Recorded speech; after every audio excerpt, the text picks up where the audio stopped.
Bismillahirrahmanirrahim. Assalamualaikum warahmatullahi wabarakatuh. Selamat pagi, salam sejahtera bagi kita semuanya. Om Swastiastu, Namo Buddhaya, salam kebajikan.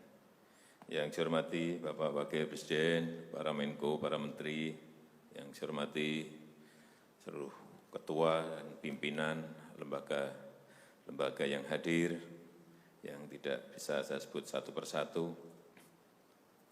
Bapak Ibu sekalian yang saya hormati,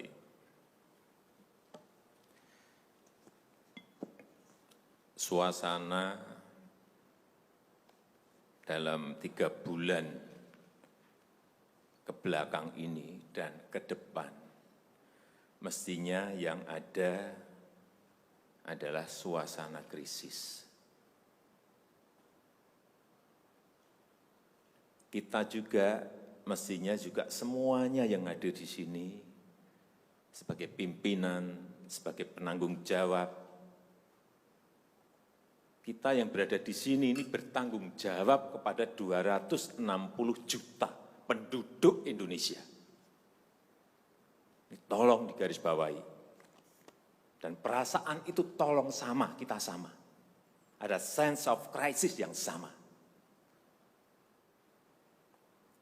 Hati-hati, OECD terakhir sehari 2 hari yang lalu menyampaikan bahwa growth, pertumbuhan ekonomi dunia terkontraksi 6, bisa sampai ke 7,6%, 6 sampai 7,6% minusnya. Bank Dunia menyampaikan bisa minus 5%. Perasaan ini harus sama, kita harus ngerti ini. Jangan biasa-biasa saja, jangan linier, jangan menganggap ini normal. Bahaya sekali kita.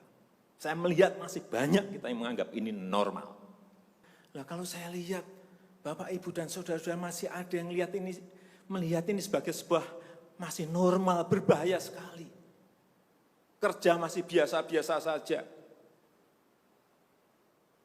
Ini kerjanya memang harus ekstra luar biasa, extraordinary.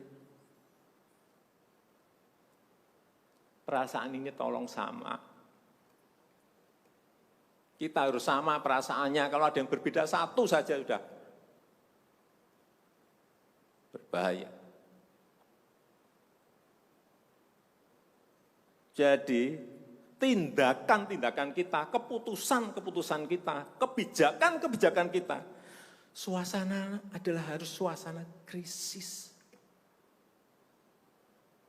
Jangan kebijakan yang biasa-biasa saja, menganggap ini sebuah kenormalan. Apa-apaan ini? Mestinya suasana itu ada semuanya. Jangan memakai hal-hal yang standar pada suasana krisis. Manajemen krisis sudah berbeda semuanya mestinya. Kalau perlu kebijakan perpu, ya perpu saya keluarkan. Kalau perlu perpres saya keluarkan.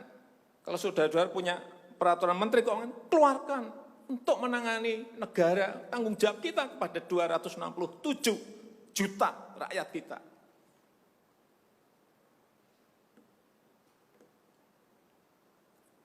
Saya lihat masih banyak kita ini yang seperti biasa-biasa saja. Saya jengkelnya di situ.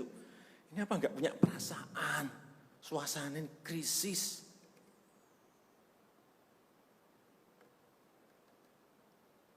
Yang kedua, saya peringatkan belanja-belanja di kementerian. Saya lihat laporan masih biasa-biasa saja. Segera keluarkan belanja itu secepat-cepatnya, karena uang beredar akan semakin banyak.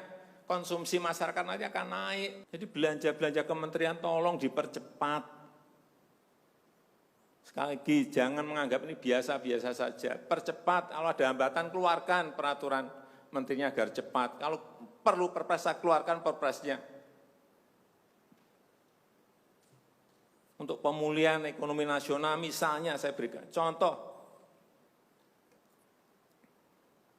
Bidang kesehatan. Itu dianggarkan 75 triliun 75 triliun.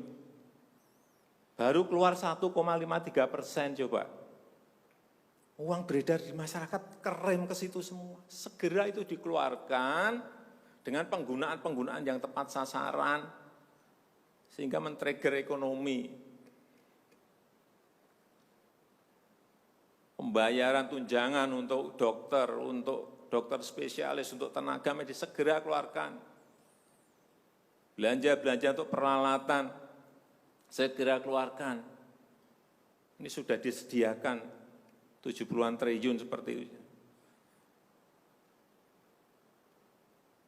Bansos yang ditunggu masyarakat, segera keluarkan. Kalau ada masalah, lakukan tindakan-tindakan lapangan.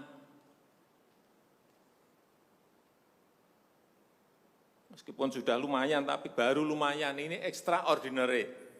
Harusnya 100%. Di bidang ekonomi juga sama. Segera stimulus ekonomi bisa masuk ke usaha kecil, usaha mikro. Mereka nunggu semuanya. Jangan biarkan mereka mati dulu baru kita bantu, nggak ada artinya.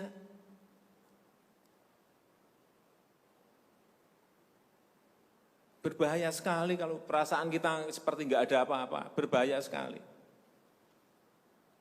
Usaha mikro, usaha kecil, usaha menengah, usaha gede, perbankan, semuanya yang berkaitan dengan ekonomi manufaktur, industri, terutama yang padat karya, beri prioritas pada mereka supaya enggak ada PHK.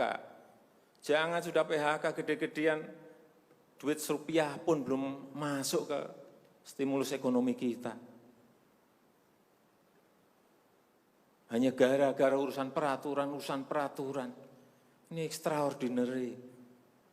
Saya harus ngomong apa adanya, enggak ada progres. Yang signifikan enggak ada.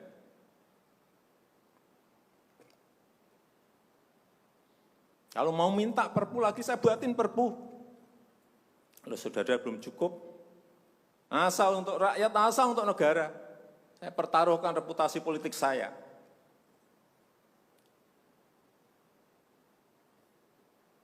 Sekali lagi tolong ini betul-betul dirasakan kita semuanya. Jangan sampai ada hal yang justru mengganggu. Sekali lagi, langkah-langkah extraordinary ini betul-betul harus kita lakukan. Dan saya membuka yang namanya langkah, entah langkah-langkah politik, entah langkah-langkah kepemerintahan akan saya buka. Langkah apapun yang extraordinary akan saya lakukan. Untuk 267 juta rakyat kita, untuk negara.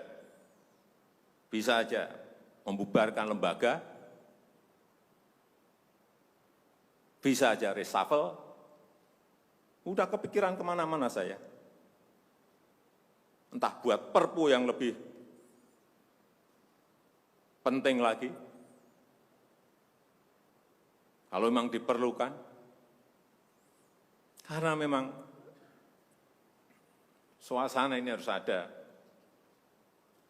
Kalau suasana ini tidak, Bapak Ibu tidak merasakan itu, sudah. Artinya tindakan-tindakan yang extraordinary keras akan saya lakukan. Saya rasa itu yang bisa saya sampaikan pada kesempatan yang baik ini. Saya betul-betul minta pada Bapak Ibu dan saudara-saudara sekalian, mengerti, memahami apa yang tadi saya sampaikan. Kerja keras dalam suasana seperti ini sangat diperlukan. Kecepatan dalam suasana seperti ini sangat diperlukan. Tindakan-tindakan di luar standar saat ini sangat diperlukan dalam manajemen krisis. Sekali lagi, kalau payung hukum masih diperlukan, saya akan siapkan. Saya rasa itu yang bisa saya sampaikan. Terima kasih. Assalamualaikum warahmatullahi wabarakatuh.